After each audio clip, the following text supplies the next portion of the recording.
C'est la représentation de l'affaire Epstein en film. En 1999 sort Eyes Wide Shut, réalisé par Stanley Kubrick. C'est le dernier film de Kubrick sorti juste après sa mort. Un film sur une élite masquée, intouchable, où le silence est une règle absolue. 20 ans plus tard, l'affaire Epstein éclate. Des réseaux, du pouvoir, des victimes, des non-dits et énormément de zones d'ombre. Alors, coïncidence dérangeante ou miroir d'un système bien réel? Le film suit Bill Harford, médecin new-yorkais marié à Alice. Après une discussion troublante sur le désir, la jalousie et la fidélité, Bill entame une balade nocturne dans la ville qui le mène à un univers secret avec rituels, hiérarchie et pouvoir absolu. Le film est inspiré de Trome Novel, une nouvelle sortie en 1926. L'élite protégée par sa position.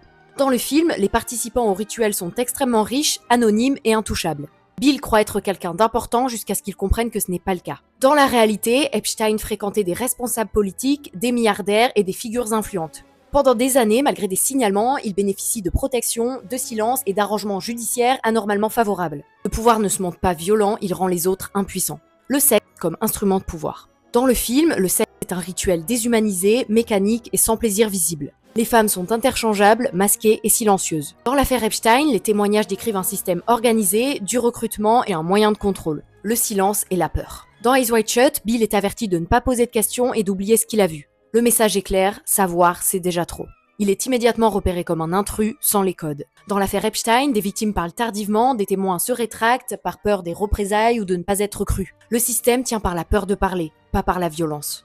Le masque est l'illusion de tout comprendre. Dans le film, les masques préservent l'anonymat et marquent la hiérarchie stricte. Le spectateur, comme Bill, croit qu'il va percer le secret. Dans la réalité, les masques sont les avocats, l'argent, les réseaux et l'influence. L'opinion publique veut une liste et une conclusion. Mais l'affaire reste fragmentée, incomplète et frustrante. Ni le film ni l'affaire Epstein n'offrent de conclusion nette. Eyes Wide Shut reste malgré tout une œuvre symbolique. Kubrick ne parle pas d'une société secrète précise. Il montre un mécanisme, un pouvoir qui se protège lui-même et un monde où chercher la vérité peut devenir dangereux. Le film ne nous dit pas la vérité, mais comment certaines vérités sont étouffées. Pour finir, le montage de Eyes Wide Shut ne serait pas celui que Kubrick voulait. Je vous laisse me dire ce que vous en pensez, mais en effet, vu que Kubrick est décédé avant la sortie du film, il n'a pas pu avoir le montage exact qu'il souhaitait. Donc est-ce qu'il voulait encore plus d'énoncés des faits? Est-ce qu'il savait vraiment quelque chose? Je pense qu'on saura jamais.